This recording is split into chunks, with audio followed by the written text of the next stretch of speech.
কই কই ঘুরে ঘুরে টান শেষ করলাম। এখন তো আফসোস লাগে যখন আয়নায় দেখি দাড়ি ভাইকা সাদা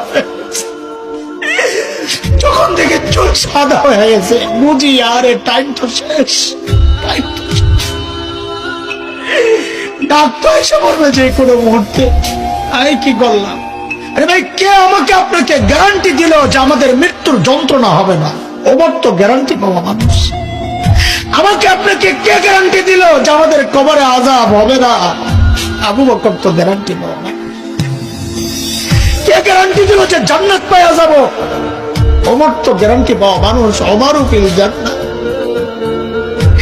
কেন এত উদাসীন হয়ে গেলাম? চুল পাইকা সাদা এখনো গুনাহ ছাড়তে পারে না, দাড়ি পাইকা সাদা এখনো গুনাহ ছাড়তে পারে। কবে ছাড়বে? ও বাপ, কবে ছাড়বেন গুনাহ বলেন? যুবক ভাই আমার, আয় কাছে তোর পাও গুলা দে, আমি একটু হাত চালা একটু বইলা যাই। গুনাহ ছাড় হবে যাবে জায়গায় টাইম পাস না করে মালিককে টাইম দে। কিন্তু ভাবিস না বুড়া হবি, আমল করবি, ভালো হয়ে যাবে, সেই সুযোগ তুই পাবি। আরে মৃত্যু বলে কয়ে আসবে না রে ভাই। কে জানে এই মজলিসও এমন মানুষ আছে যার কাপড়ের কাপড় দোকানে চলে আসছে। এমন তো হইতে পারে কাকে খবর পাইতে পারেন বয়ান করে গেল মাওলানা হাসান জামিল তো দুনিয়ায় না।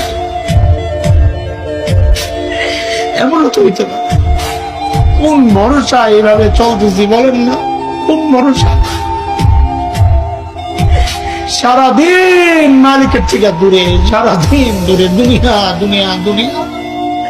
এরা জালিম গাছটার দিকে তাকায় দেখ, কি মনে হয় গাছটা বুঝি এমনি দাঁড়ায় আছে? না, ওই গাছটা দাঁড়ায় দাঁড়ায় মালিকের তাসবিহ করতেছে।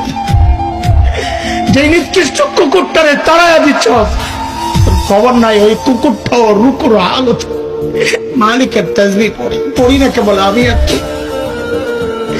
আমাদের হাতে টাইম নাই, অথচ আমার এই মূল্যবান টাইমের একটা ভাগ ফেসবুকে পায়, ইউটিউব পায়, ইন্টারনেট পায়, খেলোয়াড় পায়, গায়ক গায়িকা পায়, নায়ক নায়িকা পায়, বন্ধু বান্ধব পায়, শ্বশুর শাশুড়ি পায়, সন্তান পায়, বিবি পায়। আরে পায় না কেবল মালিক।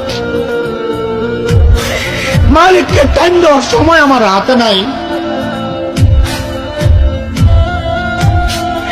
একদিন তো আফসোস কর ভাই, কি করলাম? ইয়া লাইতানি কদ্দামতু লিহায়াতি, ইয়া লাইতানি। হায়, এই জীবনের জন্য যদি কিছু বাটাইতাম। এই দেখ আমার দিকে তাকা, আমি তো এখন আফসোস করি। আরে যৌবনের 32টা বছর শেষ করলাম। আরে কি করলাম?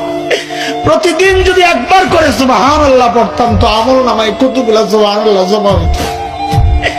আরে 2 রাকাত করে নফল নামাজ যদি পড়তাম তো আমল নামায় কতগুলা নফল নামাজ জমা হতো। কি করলাম?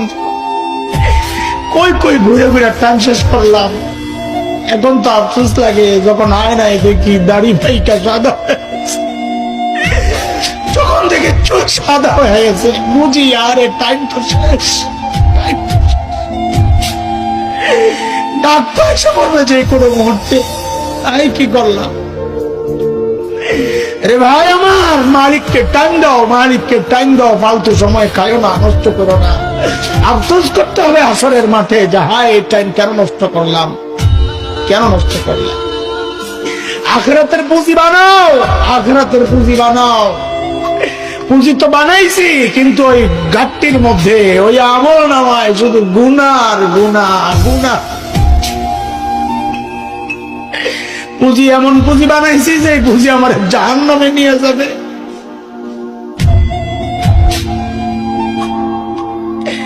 ওই জন্য মালিক ডেকে ডেকে বলেন, ইয়া আইয়ুহাল্লাযীনা আমানুত্তাকুল্লাহ ওয়ালতানজুর নাফসুম মা কদ্দামাত লিগাদ ওয়াত্তাকুল্লাহ ইন্নাল্লাহা খাবীরুম বিমা তা'মালুন। প্রত্যেকের উচিত আখিরাত নিয়ে চিন্তা করা, যে আমরা আখিরাতের পুঁজি কি, কামাই কি, সম্ভব। এই মাহফিলগুলো কেন আয়োজন হয় ভাই? আয়োজন হয় এই জন্যে যে আমি আখিরাত নিয়ে একটু চিন্তা করব যে আমার আখিরাতের কি অবস্থা, মালিকের সাথে আমার সম্পর্কের অবস্থাটা কি, না দূরে সরে আছি। হ্যাঁ, আজকে থেকে প্রতিজ্ঞা করি ইনশাআল্লাহ মালিককে সময় দিব, ইনশাআল্লাহ মালিককে সময় দিব ইনশাআল্লাহ। হ্যাঁ বলে না ইনশাআল্লাহ, দুইটা ওয়াদা দেই, গুনাহ করব না ইনশাআল্লাহ, গুনাহ হয়ে গেলে গুনাহ রাখবো না ইনশাআল্লাহ। ইনশাআল্লাহ আল্লাহ তাআলা আমাদের জীবনকে পবিত্র বানায়া আজকের এই মজলিস থেকে নতুন এক জীবন শুরু করার পাক্কা ইরাদা নিয়ে ঘরে ফেরার তৌফিক দান করেন এবং ঠিক ওইভাবে চলার তৌফিক দান করেন। আখিরাতের জন্য যেমন প্রস্তুত